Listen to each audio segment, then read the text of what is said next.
Hey, welcome to the Cam and Otis Show. This week, Anthony Cosby, Navy vet, and it just popped into my head. I'm not a big Army, Navy, rah guy, but it is that week. And, I guess as the token Army guy on my show, and you're the token Navy guy on my show, we're recording before the game, but this show will come out after the game. So I'm going to start us right off. Make a prediction, Anthony. I wasn't going to go this way, but now that I've been talking, make us a prediction. What's the game going to do? Yeah, I would say first and foremost, Otis, thank you and Cam for having me on the show today. Look forward to the conversation. But if you want to start it off right there, I'm telling you, we're going to be playing at West Point. So what better statement for those midshipmen to make to lay the smack down at West Point? Yeah. So not having a great year this year. I mean, it's 2020. Everybody's having a 2020 year, whatever the case might be. But what better statement to do it at West Point, right? That's right. The history. So I'm going to go with the middies on the fact that they're playing at West Point, and what better statement to make, especially since we let you guys win a few. So yeah. Well, it's interesting because you and I are of the same. Neither one of us went to the academies. You went to that other school in Alabama, Auburn, and I went to that other school in Texas, Texas A&M, and it's funny that we have that association with these two academies that it's that having fun with your brother rivalry is what I like to refer to it as. Yeah, well, you got to remember, I'm an Aggie as well. That's right. So that's why I'm repping my maroon as well today. So I went through McFerrin Entrepreneurship School there, and what an amazing campus. And I'm telling you, just putting out a quality product. Yeah, and what a great opportunity for you to go to that school. But I want to jump on DLYSI. Wait. Yeah, drive like you stole it. There we go. I have to say it in my head because I don't have it memorized yet. So tell us about it, man. I want to hear the story. Yeah, no, thanks so much. So the name of my company is Drive Like You Stole It, DLYSI for short. It's an apparel company with athleisure attire, your t-shirts, your sweatshirts. Have a nice line of leggings for women, hoodies as well. And I have a very robust package of socks that I have. And a lot of them are crazy socks, funny socks, camel socks, which is my favorite that I wear often, different color camel socks. But, just gave me an opportunity to launch a company that expresses, things are not that serious, right? And life is good. But really, it's a company that is founded on the values of treating everyone with dignity and respect. And I would tell you, for the name, you always wonder how you're going to name a company. And when I started thinking about that process, it went back to my Navy days on the USS Roosevelt DDG-80. Great story. So we were one of the first ships to go out on deployment after 9/11. Mm-hmm. And when we went out on deployment, we were in charge of certifying our other ships, and especially our ships that were part of NATO, for visit, board, and seizures. So we were the certifier, so folks can go out and actually stop ships and inspect them and make sure they don't pose any terrorist acts. So that was our job. And one day, out of the blue, we got immediate tasking to go hit a high value target. And so of course, any skipper's gonna say, "Aye, Admiral." So we had this placard in our pilot house where we drive the ship, and the placard. And the first day I came on the ship and I saw it, I was like, "I'm at home." But it said, "Drive it like you stole it," right? So the ship is named after Franklin and Eleanor Roosevelt, and but it was drive like you stole it. But at the end of the day, it meant treat everyone with dignity and respect. On that particular day, of course, we gave the engines all ahead full. Anytime we gave that order, the little 18, 19-year-old driving a $2 billion warship would say, "Drive like you stole it, sir." So, but we're hauling, going around 32, 35 knots. And that day we did 32 knots for about, 48 hours almost, right? To reach this high value target. And during that time, I just want to stop for a second, because I don't think people can fully grasp what that really is. I mean, we ain't talking about some little speedboat zipping around in the bay. We're talking about big gray and underway doing there you go. speed ahead. And that is, wow, I've never seen it, so I can only imagine what that looks like. Yeah, no, it was something, because, when we gave that order, the whole ship was a little tense, because we knew it was for something. You don't just go all speed ahead for 2 days, right? But during that time, I would tell you, everybody was on point doing their job, whether it was the young person cooking our food or washing the dishes, or the folks that were charting the path, or the folks that were taking care of our communications. Everybody was on point doing their job, knew that we had a mission to do. And even when we had a hot bearing, I remember I was second in command for engineering, and me and my two senior enlisted guys, we slept in the engineering room, main engineering room 1, and babied that hot bearing, because if we didn't, we would have went dead in our water. And a hot bearing is, you just seize up. But those guys were geniuses. They babied that bearing, and I was there with them, right? And we had our meals brought down to us. But anyway, at the end, when we got close to the high value target, the SEALs came on board, and we did a brief and suited up. I was part of the visit team. We suited up, went over there. Our intel officer did what he had to do, stayed over there about 3 or 4 hours. SEALs stayed on board. We came back to the ship.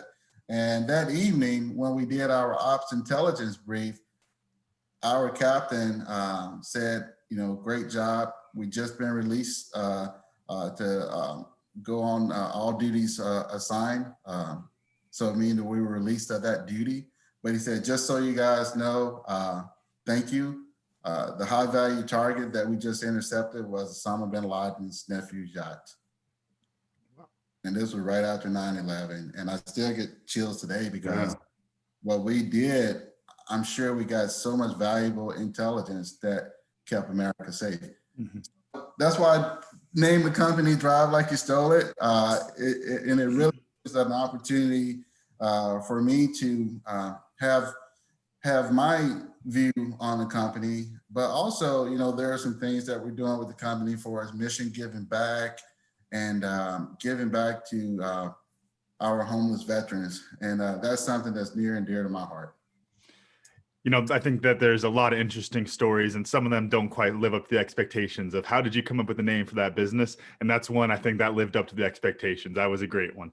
But what I wanted to ask you, Anthony, was what drove you to serve? What led you towards the Navy? Yeah, I would tell you, I'm glad you asked that question, because I don't get it that much, because some folks just think we're there. But really, for me, I was a 3-sport athlete in high school: football, basketball, and baseball. On my way to college, but got hurt my last football game. And really, I just wasn't right after that, right? All the treatment and everything that people go through now. And so I spent about 6 months after graduating. I was 17 years old when I graduated. I spent about 6 months trying to figure out what I wanted to do. And I grew up watching Combat. Otis, I know you remember Combat. So it was a great TV show, man. And I'm telling you, and seriously, I called the Army recruiter, because I was fed up with being in my small town in Alabama, not in college. All of my friends are going to college or doing something. And I wanted the direction in my life. I knew I had a lot to offer.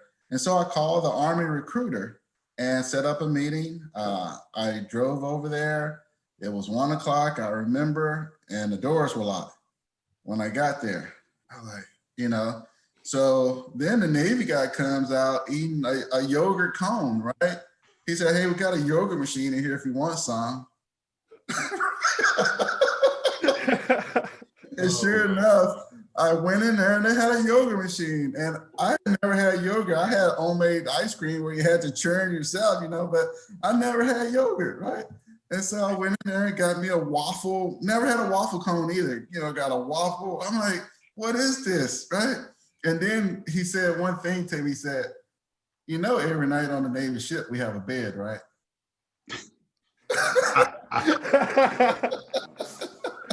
Damn, that's a good argument. That day, it was in October. I left December the 4th, 1990. And it was right in the smack of the first Gulf War. And I wanted to serve my country and didn't look back, until almost 22 years later. Wow. All right, Army, what's your response to that? Because that's a pretty damn good argument to join the Navy right there. Well, I mean, it depends. What's your definition of a bed? I mean, I can say I slept on a bed every night too, but I've seen those Navy beds. It ain't much of a bed, let me tell you. But it is a step up from the beds that I slept on.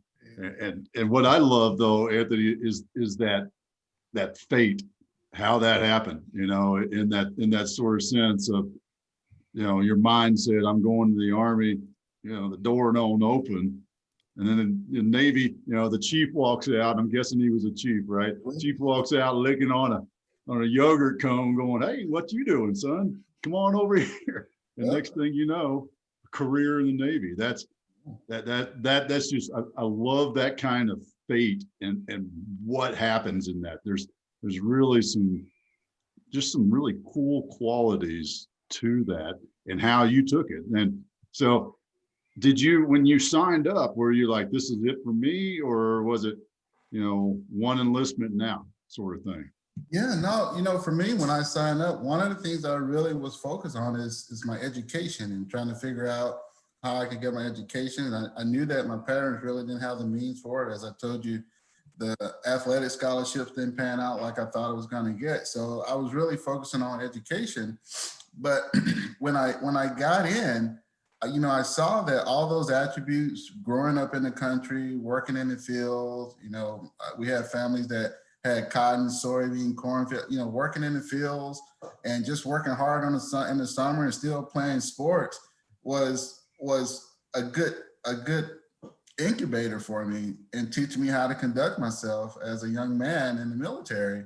And so when I joined, I was almost like, head and shoulders above other people just because I had this work ethic that I didn't know I had. And so for me, I say it was easy because I don't think I ever had a hard day like I had working in the cotton field, right, in Alabama.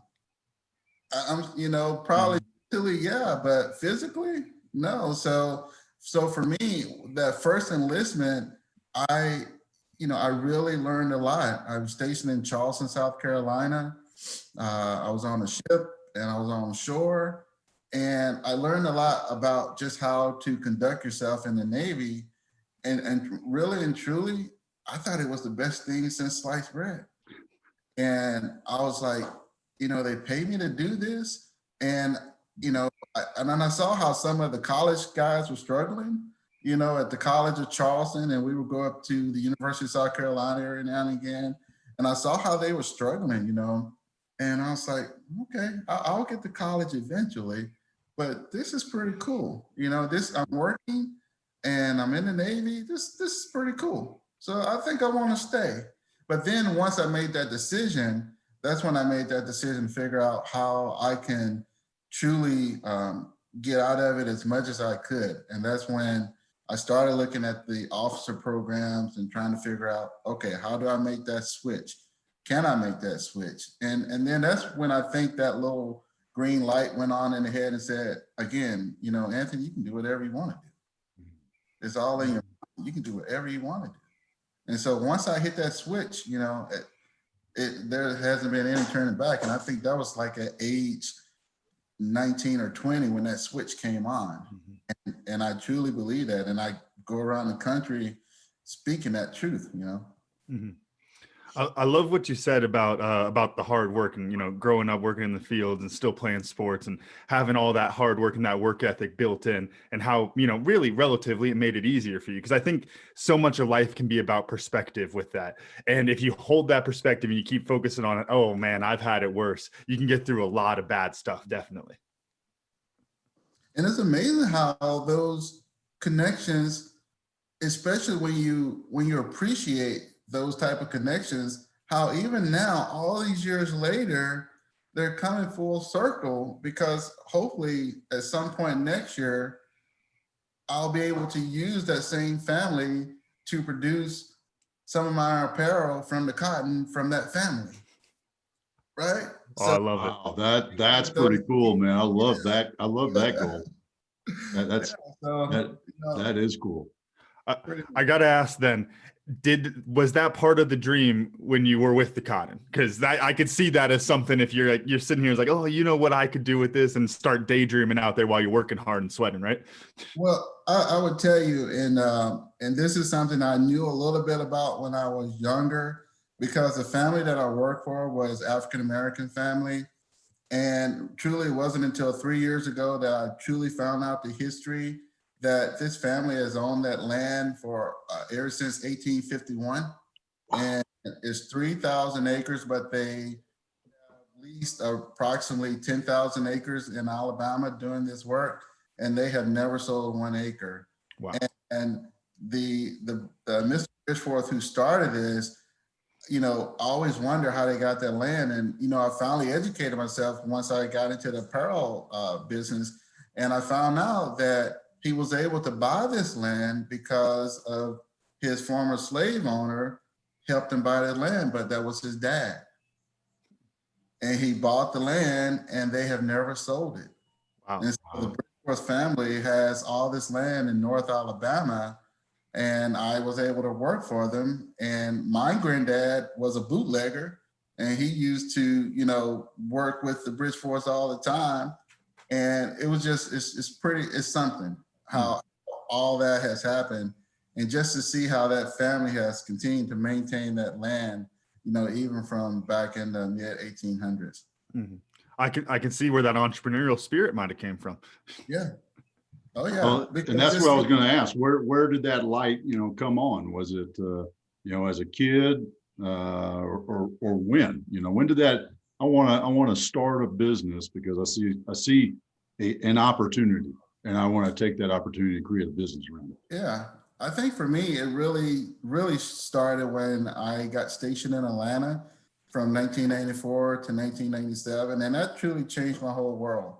Because when I got stationed in Atlanta, that is when I saw that anybody can do anything they wanted to, right?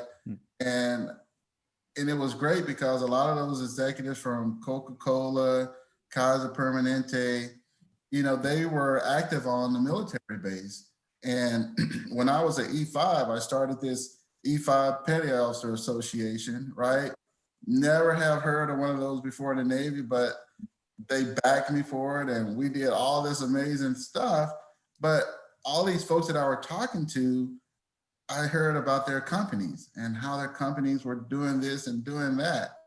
And that was a seed that was planted inside of me. I said, okay, not right now, because I got to go to Auburn and go get my education and got to go do some cool stuff in the Navy. But I knew it can be done, right? I know it can be done. And I think for me, the right time when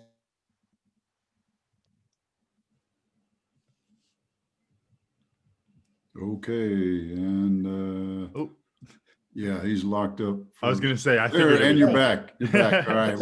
Yeah. Well, the right time. You were talking about the right time. Yeah. I think the right time that I saw it was, you know, when I started working with Syracuse University, and really saw so many entrepreneurs that were veterans running these amazing companies, right? You know, small, medium, some large companies, and did it with a hope and a dream. What do you think that secret sauce is that the veterans bring to entrepreneurship? Okay, there we go. Are you back? We're back in there. We're back. All right. What do you think that secret sauce is that veterans bring to entrepreneurship? I would say determination and confidence. I'm a big believer in those two words. I teach those two words to my 18-year-old, but determination and confidence. Because how are you using that now? well, you know, for me, I'm determined to build a good company, right? Mm-hmm. And I'm confident that I can do it. And I'm confident in a way where I get to meet folks like you. I get to meet other folks that are doing great things across the country and across the world and taking those meetings. Because when you take those meetings, you never know where they're going to go. Mm-hmm. One meeting can change your life forever, right? But if you don't have that confidence, knowing that you can hold your own during a meeting, some people just say no. And no, I'm not going to talk to that person. But I want to talk to those people. I'm confident that I have enough to offer that's going to make them say, you know what? I like that Anthony. I want to talk to him a little bit more. And I'm determined to make sure that I make my company succeed. Because sometimes when you have that determination, that means that even though you have a plan, a business plan, that business plan has to be amended sometimes because everything isn't going to go quickly like selling Apple, right?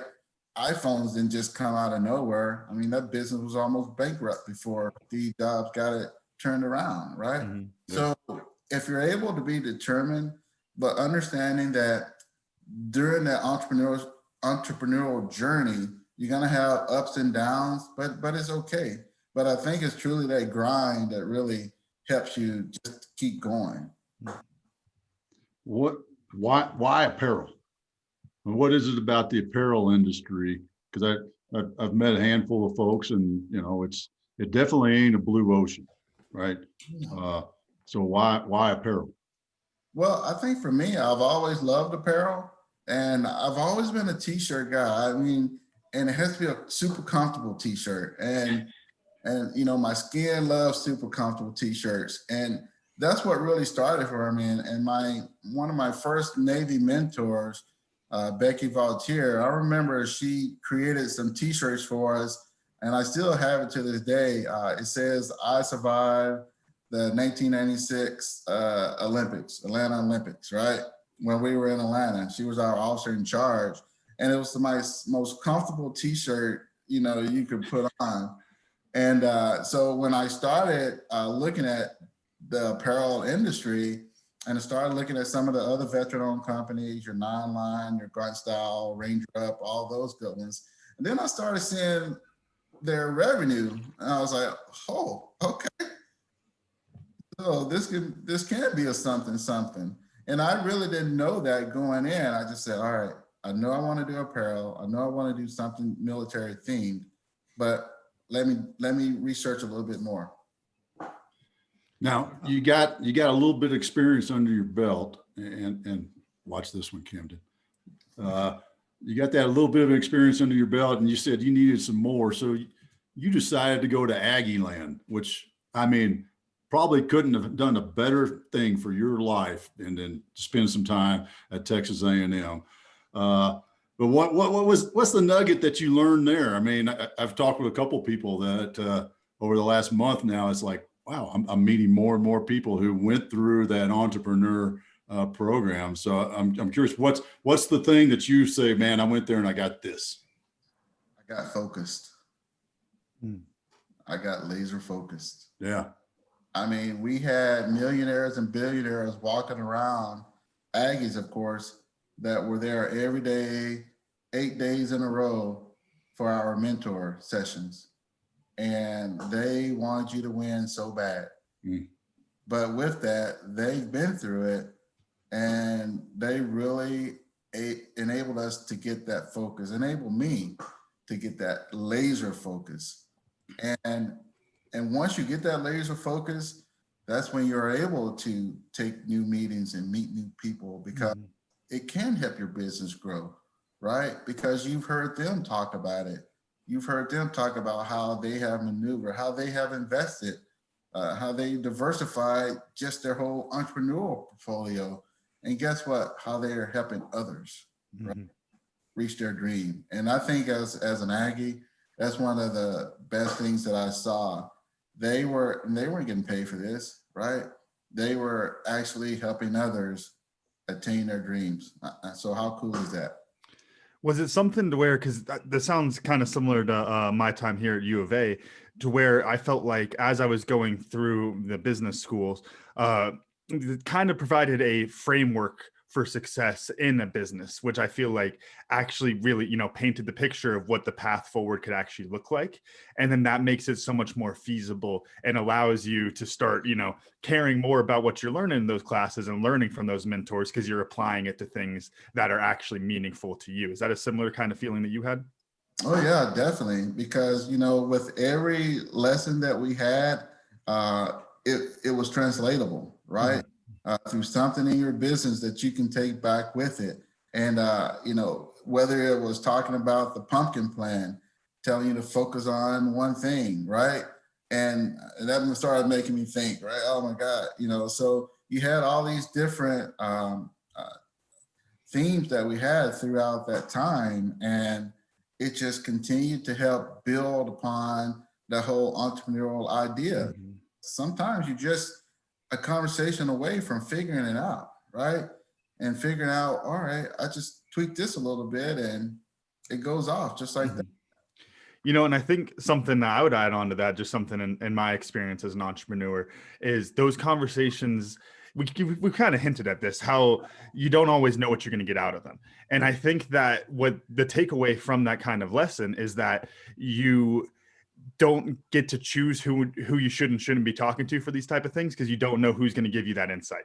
I had lunch yesterday with Matt Schmidt, Dad, we've had him on the podcast, a good friend of mine, president of the Engage Foundation down here, went to U of A, was a lawyer, rugby family. That's about all we got, right? Rugby family, U of A family, that's all we got going on there. But you can bet I talked through every little last idea of my business with him because I know he's a smart guy. And I have 5 or 6 different notes that I said, oh, lawyer gave me this one. I'm writing that down because he has a different perspective on things. And I think that's the important takeaway there, that it's not just going to be the other entrepreneur or a successful businessman that's going to give you that kind of advice. It could be somebody with a completely different background who's just looking at it a different way. Oh, yeah, definitely. I think at A&M, they brought a ton of financial folks in that truly assisted us with how to run your business the right way. They brought folks in if you want to get your business disabled, certified, those different certifications that you can get. So just a wealth of knowledge. And at the end of the day, it's up to the individual if they're going to act on that information or not. And so me, I picked on what was good, what I can use, and the stuff that I probably couldn't use, I kept it in the back of my mind because someday I can give that to somebody else. I'm like, oh, I know about that. So call so-and-so, he'll help you out. She'll help you out. Yeah. And, I can tell, because that's something you were talking about when we asked you about what drove you towards the military, and you mentioned education. And I can see it now. And you see this with a lot of entrepreneurs, how they kind of almost have that, I'll say it, scatterbrain type thing going on, almost of every single thing I know has to be back here somewhere because there's a business plan for it, or there's an opportunity in the market, or there's somebody I can help. There's somebody I could teach. And I could see that you really have that going on. And that it seems like it's something that, whether you're conscious of it or not, is a pretty big theme for you. Yeah, no, and I love that aspect of it. Just like on my birthday, November 20th, out of the blue on LinkedIn, just like Otis kind of hit me up on LinkedIn. This one guy hit me up on LinkedIn, Chef Charles, and he said, hey, that he's a chef here in San Antonio, just launched his own business, used to cook for the basketball team at the University of Arkansas. He's looking to start his business here in San Antonio and to get to know more people, right? And I said, okay, well, let me try you out. Come over to my house and cook, because that's part of his deal. He does in-home fine dining, right? We had Chilean sea bass, mushroom risotto, green herb salad, grilled asparagus, and it was phenomenal. Right, but I brought him over because I invited some of my partners over as well. I brought him over to give him a test run, right? If I'm gonna put my name on it, and I ended up posting on it. My guys, they posted on it. They're probably your age, Cam. They're in their 20s and they know Facebook and Instagram and Google like nobody's business. And next thing you know, he got hit up by News 4 here in San Antonio. And they had him on News 4 last week. That's like the perfect way to make something work out, right? Oh, yeah. So I'm helping this Army veteran who just started out in his entrepreneurial journey.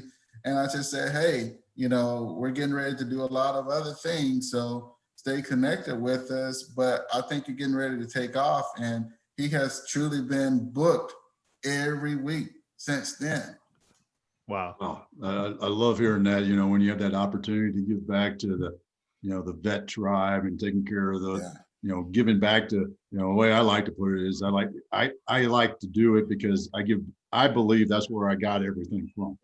You know, I mean, Yeah. you know, of course, you know, mom and dad and stuff when you're little, but you know, you spend 25 years, 20 years in an organization like that. That's especially at that point in our lives, you know, from high school till, you know, your 40s.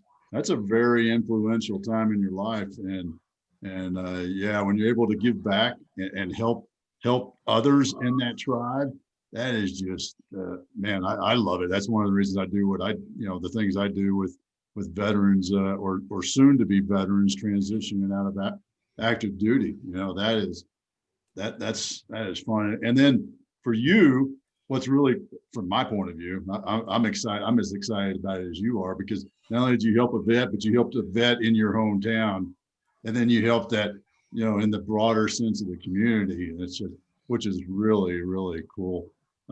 So I want to stay on that. And because you spent all that time, like 4 years at doing the Syracuse transition entrepreneurship, I've drawn a blank on the name of the program. Mm-hmm. Man, you before you started a business, you sure got some serious cliff notes, and you know, spending some time watching those guys. What did you know, what's your favorite story coming out of Syracuse with entrepreneurs, whether it's a business story or just some dude you met there? Yeah, you know, I would think probably one of my favorite ones is Matt Griffin. He's the CEO for Combat Flip Flops. Mm-hmm. I don't know if you ever heard of him, but he was on Shark Tank, got a deal with Mark Cuban. Mm-hmm. And we had a Veterans Edge event in Austin, Texas back in 2017, the first one that we had. And he was one of our guest speakers. And after he spoke, and this was when my mind was like, I'm going to start this company. I'm going to start it, you know. And so I saw him there. I said, you know what? Let me grab this guy and talk to him. And we ended up talking for about 5 minutes, but the 5 minutes that we spent was invaluable. You know, he said, get your processes down, get your manufacturing down, understand how you're going to structure your business and start, right? And and the cool thing about it, last year we had him back for Vet Edge, and we held it in Dallas. And I was one of the guys that that picked up the VIPs. We all pitched in through IVMF at Syracuse.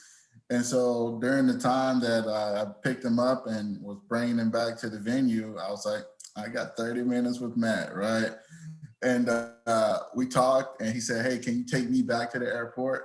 I said, oh, yeah. So I had another 30 minutes with Matt, right?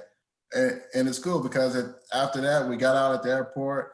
I said, hey, can we take a picture? So I have a picture on my Instagram of when I first met him in 2017, and when I had met him in 2018. You know, I had one of my apparel pieces on. He loved my website, and you know, he gave me some good info and just said, hey, just keep grinding, you know.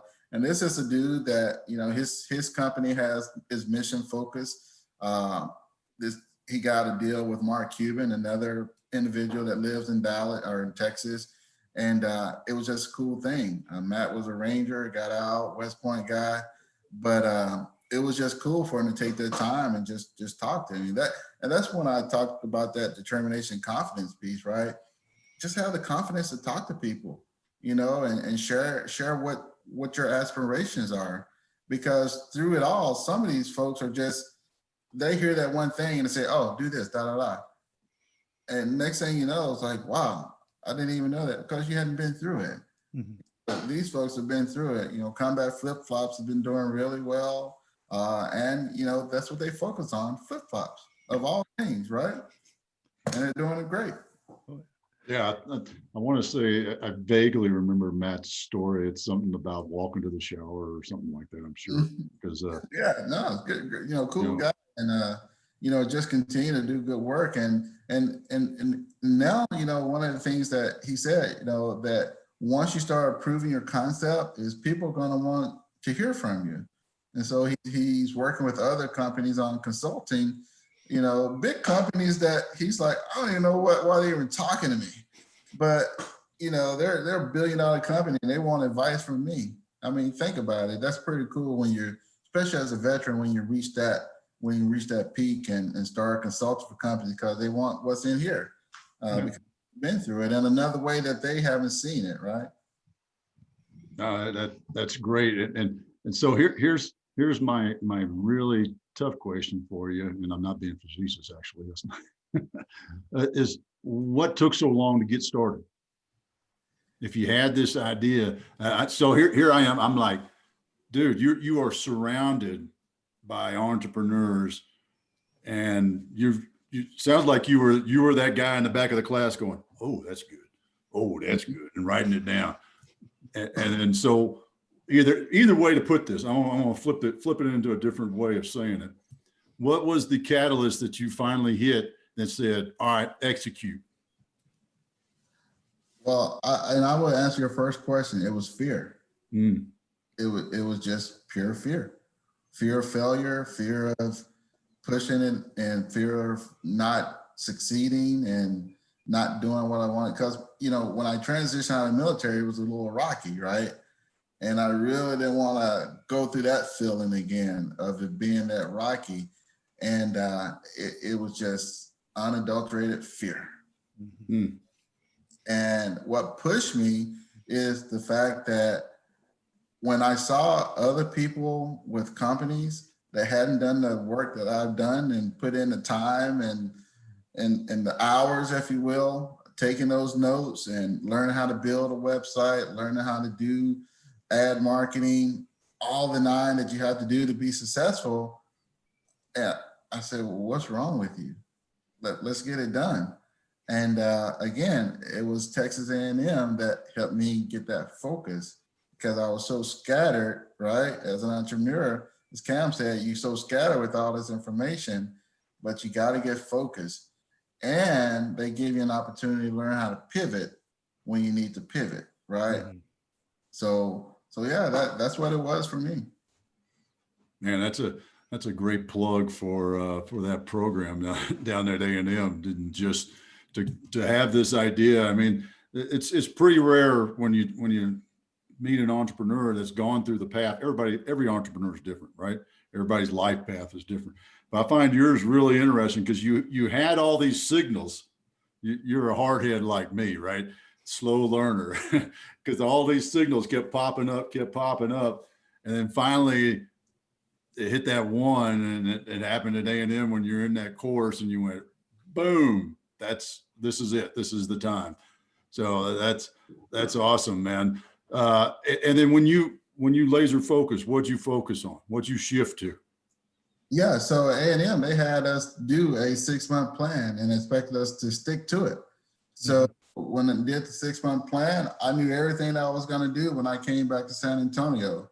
Like, I went to JP Morgan Chase because they're our founding funder at the Institute for Veterans Military Affairs. I said, okay, they're going to hold my business account. That's going to be a great story that I can tell one day. So I went there, opened up my DLYSI business account. That was done.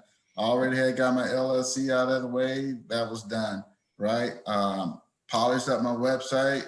That was done. Scheduled a day for my launch event. And I wanted to do an in-person launch event. I knew it was going to cost me a little bit to do it, but I wanted to put a stake in the ground and say, I'm starting. It's might be a multi-million-dollar business right now, but I'm starting. And sure enough, how fate would have it, good Lord called my father-in-law home, 36-year Army Guard Reserve top. And on September 12th, when it was scheduled, had over 300 people RSVP, I canceled it. I said, it's some things more important. And I went to his funeral, and supporting my wife was more important. So I canceled it. and said, we'll reschedule for a later date. And I rescheduled it for my birthday that year, November 20th, right? And didn't have 300 people this time. I had about 70 that showed up, but it was a perfect 70 that showed up. And again, I put that stake in the ground. My daughter was in the fashion show. It was a fashion show, and we were able to market the apparel. But again, I started, right? I officially started. So that was a cool thing about it. There's a critical lesson learned, a life lesson that you just kind of talked about it, kind of breezed over it. But that fact that it was important for you and your wife to stop this other thing, to go back to take care of your father-in-law in the funeral and be present for that. That's a powerful thing. And I'm sure it wasn't an easy decision to make, was it?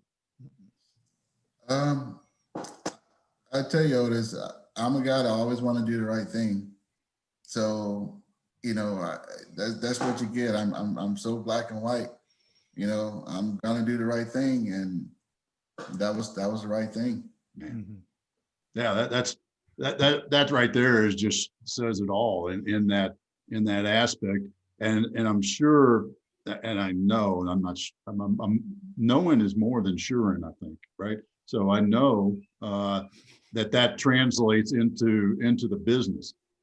And one of the things I'm always curious about when you have, because I'm going to guess, Anthony, you're not sewing T-shirts in your garage right now, are you? No. Okay. No, that's the thing I wanted to make sure I wasn't doing. I wanted to make sure I didn't have a ton of inventory in my garage that wasn't selling either. So what I'm leading to, though, is a man of higher caliber standards, very much like you said, black and white. This is right and this is not right. How'd you find the sources that meet your needs and met your quality? Yeah, I think for me it was some doing, some researching, and again, it was almost like to me, entrepreneurship is like a book that have these pages in it, and every time you turn the page, you learn something else, right? And truly, during my education part, even before Texas A&M, I was trying to figure out ways, because the one thing I kept hearing about entrepreneurs, won't say any names, but when I hear that they almost went broke so many times with their business. And for me, that was one thing that I was hell bent on not doing, right? I was like, I'm too smart to go broke starting a business. If that means I have to start it small and scale, darn it, I'm going to start small and scale, right? And so as I started that process, because again, the one thing I did not want was to order all these T-shirts and have them in my garage and they're not selling, right? Mm-hmm. And so I found creative ways to have manufacturers that are able to make these products for me. And a lot of my products are on demand. Mm-hmm. And so when it's ordered, it's made right then. So I don't have that cost of having inventory. It might take a little longer for you to get there. But again, at the end of the day, one purchase equals one donated to a veteran in need. So for me, it was pretty easy with that sense of it. But the great thing about it, as I continue to grow, now I understand how to source a little bit better. I have a team that we've been able to develop, a product for my next company from scratch. And we're going to take on inventory because we figured out how to do ads. We figured out how to really get the product out there and truly how to get folks to buy your product. Mm-hmm. I think that's a very relatable aspect of the entrepreneurial journey and I think it was Mitch Russo who said this a few weeks ago, Dad, that if you don't go and do the hard work, then you don't learn the skills that you need for the stuff later on. And I think that's something where, as great as it would be to write up a business plan and get all that venture capital and not have to worry about anything and just go start your business and everything's, hunky dory and we can just move forward, you're not going to learn from anything in that. You're not going to learn, and you're not going to learn most of your lessons during that because you're not putting in the hard work. And then also, I think those lessons are a lot easier to learn when it's your money, when you're bootstrapping yourself and doing those type of things for your business. Those lessons are right in your face, and you're staring at them every night before you go to sleep. Oh yeah, no, definitely. Learning how to update your website, learning how to ensure that, you know, all your orders are coming in properly. And even the big one is the customer service piece, and how to send in, you know, those updates on a product if need be, or just surprising a former customer with a free gift in the mail and a thank you note. You know, to me, all those things are important. You know, one thing I'm thinking about now, and it takes me back to something that I've realized in retrospect was probably darn close to the start of my entrepreneurial journey, even though at that point it was more about farming than it was entrepreneurship. But one of the things that attracted me so much to farming so just to get you up to speed a little bit, I decided I wanted to be a farmer pretty much arbitrarily. And my dad was great and shipped me down to Texas and laughed. And I spent a month down there in July working on his best friend's farm and fell in love with it instead of being scared off. But one of the things I loved about it was the problem solving aspect and the learning that comes along with that, because it was such necessity based problem solving of, look, here's the fact, we're 2 hours from town. This pipe needs to connect to that pipe. And I've got a bucket of PVC right here. You got to figure that out. There's no call somebody out to come do it. There's nothing like that. It's a necessity based problem solving. Is that something that came from your time working on farms?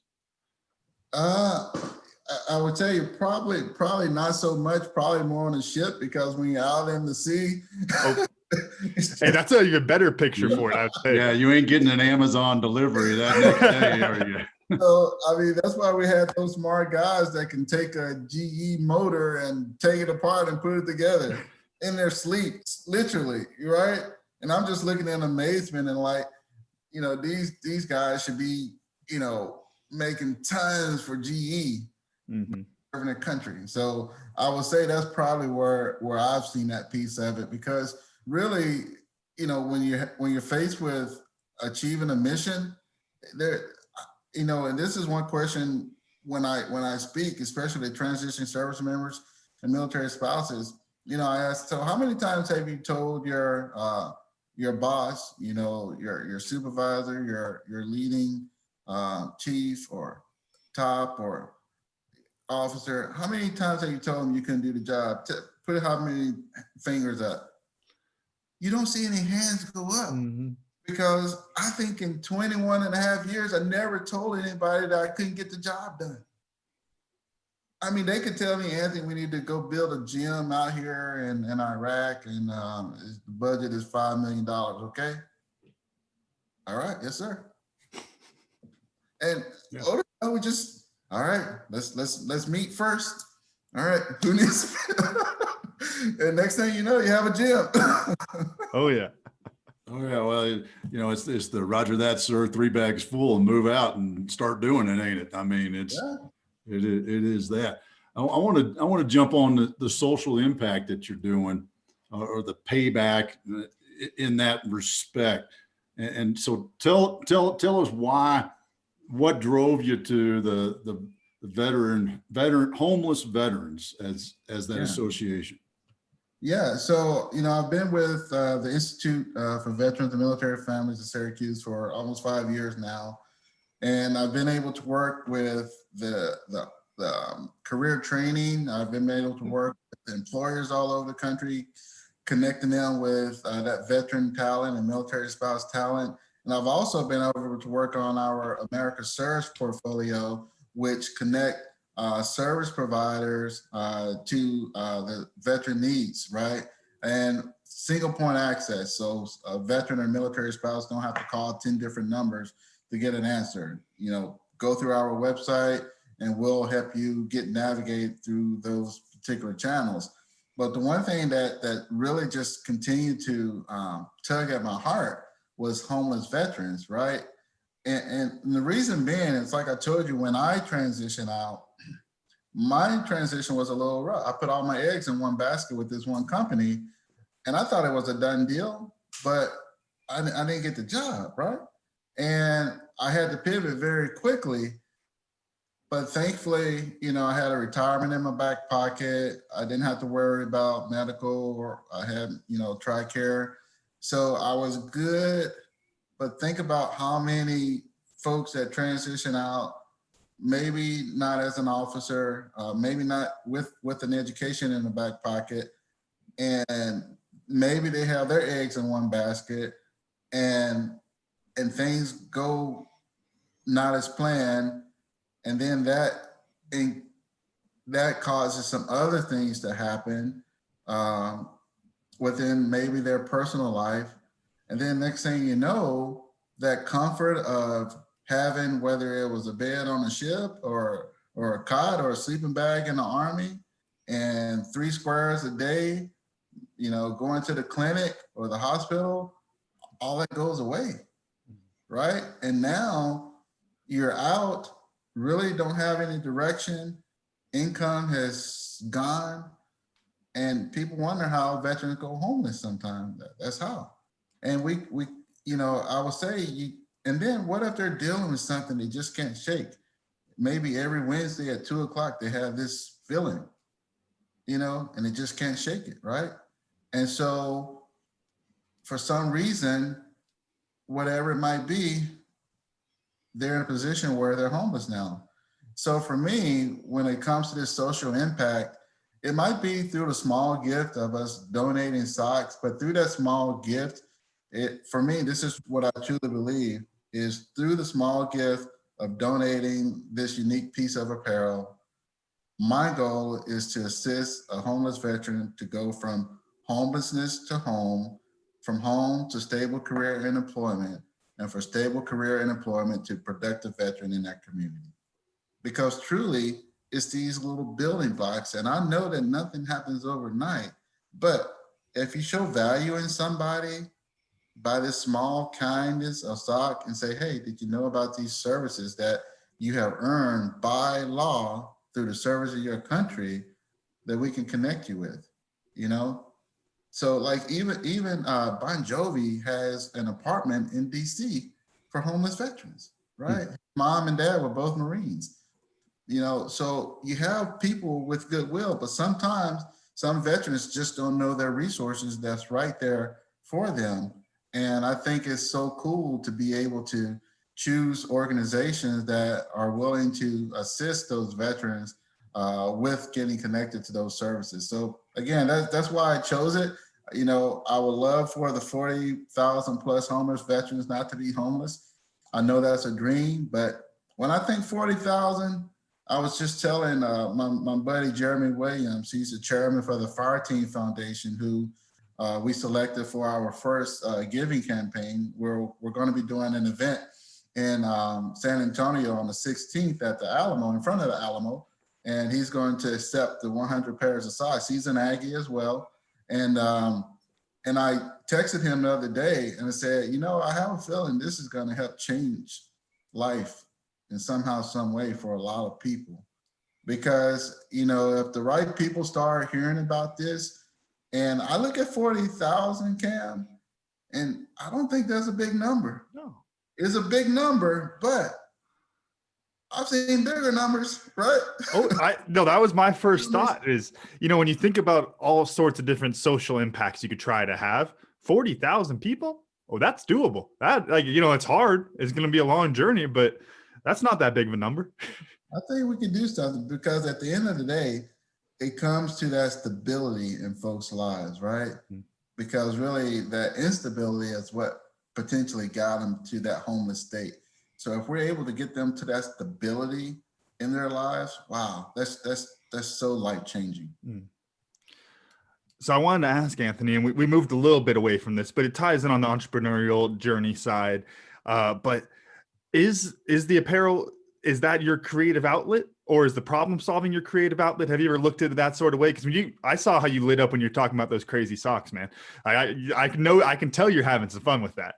Yeah, no, it is my creative outlet, and I tell you, it's gotten to the point to where it's been infectious with a few other folks. I've been blessed to meet some partners that, we're starting something from scratch, and it's going to be truly amazing. And I think we're going to, I think I was telling Otis when we first spoke, I think we're going to get there with some of the big companies here when we launch our new venture with socks. And but I love the creative aspect of it because folks like to be comfortable, and I can't wait to see someone that is given a pair of socks, and they see these cool camel socks, right, and just gonna rock them, right. And to me, that just warms my heart. But I love that creative piece of it. Everything is not going to, be a hero. Some things going to be a zero. Folks probably not going to receive some of the things that I do, and that's fine. But the cool thing about it is just keep grinding and just keep trying to figure out ways to make people smile. When they see a t-shirt. I was at the HBB and I had my Knees in the Breeze t-shirt on, and it was this 70-plus-year-old came up to me. I mean, with the sternest look in my eyes. His wife was next to him, and he looked at me and said, "How many jumps do you have?" I said, "Sir, I'm Navy. I've never jumped out of a perfectly good plane." He said, "I have 180. I was like, "Wow, that's impressive." And we started talking. I had my 8-year-old with me, and the pride in his wife's eyes, just seeing him light up, it was priceless. Just because he saw Knees in the Breeze t-shirt with the parachute on it, right? Knees in the Breeze all the way, right? Well, did he call you a leg? He did. My cousin, he went through Fort Benning, so he told me all about the leg. So I am. Yeah, I'll always remember those stories. One of my black hats telling us about if the Army had wanted him to have a wife, they would have issued him one and sent her to airborne school because he ain't marrying no leg. Yeah. Oh yeah. It's that's awesome though. How the t-shirt connection in the HEB. You never know, right? You never know. Never know. Kim, I thought you were going to have some. Sorry, Yeah. well, I just had one more. I'm not sure if you had anything on the topic. I had one fun one. Y'all moved away from football too fast for me on this. So I got to ask, we're going to get into the gambling a little bit. Over, under 5 passes in the game this week. I'm going to say over. Over? Okay. Yeah, over. Yeah, because I think that's where we're going to shock them. Just put it in the air and just let somebody go get it. Can you run faster than a DB? Okay, just get it over there. Just run and throw that ball as hard as you can. That's right. That's our game plan. That's it. Because nothing else is probably going to work. I love it. Yeah. Awesome. Well, Anthony, man, this has been great. I'm curious to know what you learned, but I'm gonna shift it up and let Camden go first. Because we'll see if he's prepared, because he also didn't know by me letting him go last, that gives him a chance I'm actually doing them a favor, gives him a chance to make sure his notes are straight. So Camden, what'd you learn? Oh, I'm always prepared, right? But I got a direct quote from you, Anthony. Entrepreneurship is like a book. You learn something every time you turn a page. I loved that. I think that's one of my favorite new entrepreneur metaphors right there. And I really like that one a lot. That's awesome. Anthony, what'd you learn? Yeah, I think for me, I have appreciation for this duo and the fact that you took your dad's advice to go down to Texas in the July heat to really chase your passion. Because I would tell you, farming is not an easy job, but it's so rewarding. Mm-hmm. And just to have that, I want to say partnership, but that connection with your dad, I'm gonna tell you, man, I lost my dad last year. My wife and I, we both lost our dads last year, and be thankful for that, bro. Be so thankful for that, and cherish your dad. Cherish your dad. Appreciate it. Do-overs. Well, thanks, Anthony. And for me, I'm going to shift it back to the military.